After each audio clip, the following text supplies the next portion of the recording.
तो नमस्कार दोस्तों, ये देख सकते हैं क्वेश्चन है जो ग्रुप डी और एनटीपीसी में आया है। ये क्वेश्चन काफी सारे स्टूडेंट को ये क्वेश्चन परेशान कर रहा है और काफी कम जो लोग हैं इस क्वेश्चन को बना पा रहे हैं। लेकिन ये क्वेश्चन बड़ा इजी है और ये क्लास 10th का क्वेश्चन है और क्लास 10th कहीं उठा करके ग्रुप डी या फिर एनटीपीसी में आपको दे दे रहा है। ये 2025 में क्वेश्चन आया होगा और आगे भी आपको देखने को ये क्वेश्चन मिल सकता है। क्वेश्चन कहा क्या जा रहा है कि ए बी और सी डी समांतर है।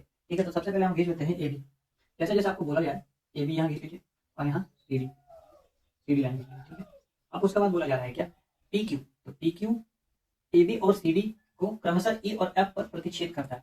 एक लाइन और है, उसका नाम क्या है? उसका नाम है पी क्यू। पी क्यू है तो यहाँ पी क्यू मत दे दीजिएगा, ध्यान से देखिएगा। यहाँ नाम है, इसका नाम है पी और इसका नाम है क्यू। अब इस ये क्रमशः कौन कौन लाइन काट रहा है? ई और एफ को काट रहा है, ई और एफ को काट रहा है। उसके बाद क्या कहा जा रहा है कि एंगल पीईबी, यानी कहा पीईबी कितना डिग्री दे दिया? 59 डिग्री दे दिया गया। और आपसे क्या कहा जा रहा है ए बी और सी डी के बीच एक कोई बिंदु है। ए बी और सी डी के बीच कहीं भी एक बिंदु है, तो कहाँ एक बिंदु? यहाँ मान लेते हैं बिंदु है। ठीक है, जो जी है, क्या है? जो जी है बीई जी। और कहाँ है बीई जी? अब इसको ज्वाइन कर दीजिए आप, और इसको यहाँ से ज्वाइन कर दीजिए। ठीक, तो बीई जी यानी ये कितना है आपका?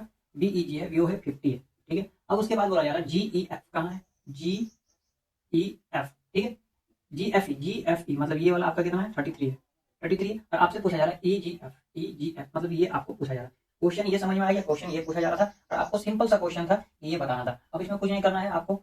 अगर मैं ये निकाल लेता हूँ तो ये पता है, ये निकल जाएगा, सिंपल सा है। ठीक है, इसको मैं इससे निकाल लेता हूँ। ये देखिए, इन दोनों को जोड़ेंगे क्योंकि एक लाइन है और एक लाइन का पूरा को पता है 180 डिग्री होता है। ठीक है, 180 डिग्री होता है, यानी कि 50 प्लस 50 है, ये हो जाएगा 109।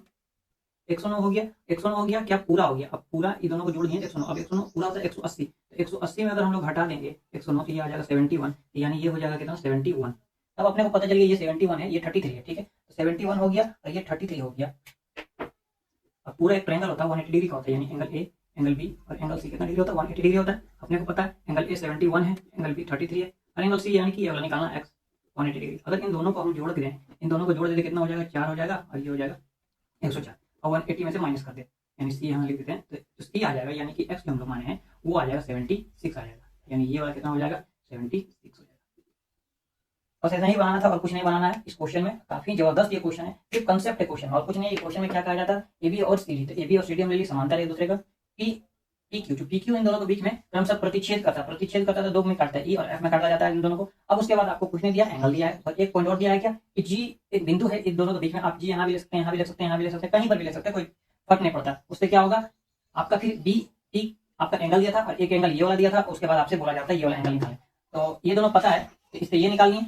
अब एक ट्रायंगल बन गया। अब अपने आप को देख रहे हैं ट्रायंगल बन गया। ट्रायंगल का दो साइड मान पता रहता है, तो तीसरा साइड तो निकल जाता है 180 से माइनस करके। तो बस 180 से माइनस कर दी तो आपका आंसर आ गया 76। ये क्वेश्चन को अगर आप बनाते हैं तो आपका 100% सिलेक्शन हो जाएगा, क्योंकि बहुत सारे स्टूडेंट होते हैं क्या ये क्वेश्चन को आपको स्किप करके देख सकते हैं। अगर आपको ये वीडियो अच्छा लगे तो लाइक एंड सब्सक्राइब कीजिए चैनल को।